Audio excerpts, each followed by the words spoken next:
pergunta de uma espectadora nossa que contribuiu com o Superchat.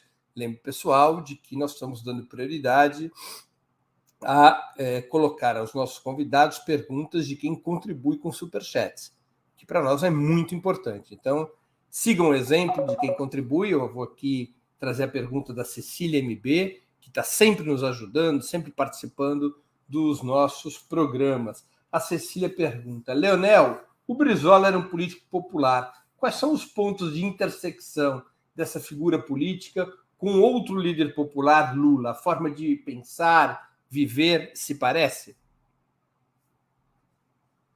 Sim, sabe que...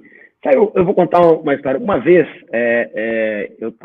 era final de semana, eu trabalhava, fazia alguns plantões na casa do meu avô. Né? Ele, dentro da própria casa dele, no final, ali no apartamento da Avenida Atlântica, era o escritório que a gente trabalhava, era de 6 da manhã a 11h30 da noite. E final de semana a gente dava um plantão. Então, às vezes eu entrava sexta-feira de noite, só saía segunda-feira de manhã. Ele não dava moleza, não. É isso que você falou, ele não dormia. Porque ele trabalhava até meia-noite, 1h, e já às 7 horas da manhã estava a 100 por hora. Né? Ela pergunta, a liderança... Uma vez, o motorista do meu avô, a gente ia pegar o Lula para fazer já o acordo da chapa Brizola, que estava se configurando para 98. E aí o motorista era o seu Sérgio, né, de antigo, da família, ficou doente, e eu fui buscar o Lula no aeroporto Santos Dumont. Naquela época, o Santos Dumont era uma coisa mais aprazível, você ficava na vitrine, esperava o passageiro chegar, era uma coisa bacana, né? Você já via, o cara já posava na pista caminhando, ele já entrava no saguão, era uma coisa mais humana, daqueles corredores longos, parece um free shop. Né? E aí eu peguei e veio o Lula, mais um assessor dele, aí ele me olhou assim: sou o Leonel, vim aqui buscar, e tal, do meu avô, você, pá, que bacana e tal. E aí ele sentou, eu achei que os dois iam atrás, né? Ele sentou do meu lado, ou ia botar o assessor na frente. Não, ele sentou do meu lado e foi conversando coisas da vida cotidiana. Parecia que nos conhecíamos há muitos anos. E passado muitos anos depois, né, eu encontrei ele num evento aqui no Maracanã, e ele olhou para mim assim: olha, tu não foi meu motorista? Quer dizer, essas coisas assim, popular, né? Essa sensibilidade, né? O Lula é como o Brizola, sabe ler gente. Isso está em falta, isso você não encontra mais na classe política.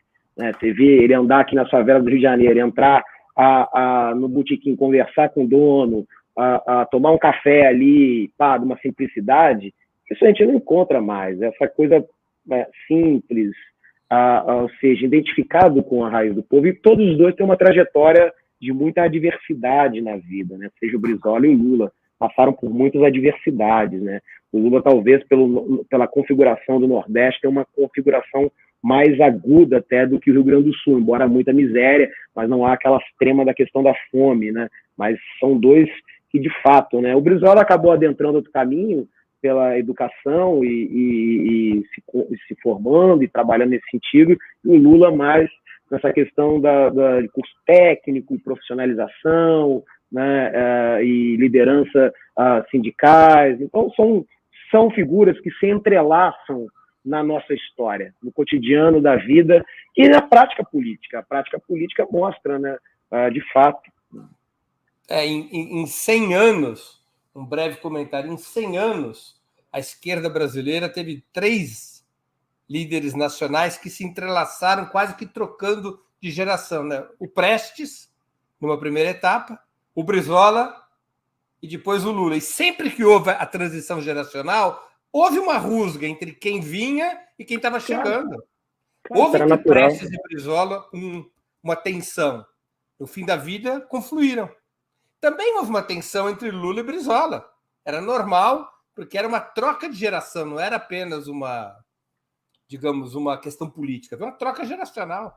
Cada um desses 3 comandaram os principais episódios da história do país, né? A coluna Prestes, a campanha da legalidade e as greves operárias de 79 e 80. Né? Claro. Você vê a grandeza do Prestes também em apoiar o Getúlio. Você vê a grandeza. Isso que eu falo, que às vezes falta humildade em determinados candidatos. Essa visão da nação, do povo brasileiro em primeiro lugar, do que projetos pessoais e questões pessoais. E isso, tanto Lula como o Brizola, o Prestes, já demonstraram estarem à altura, né, de representarem, de fato, o povo brasileiro, né?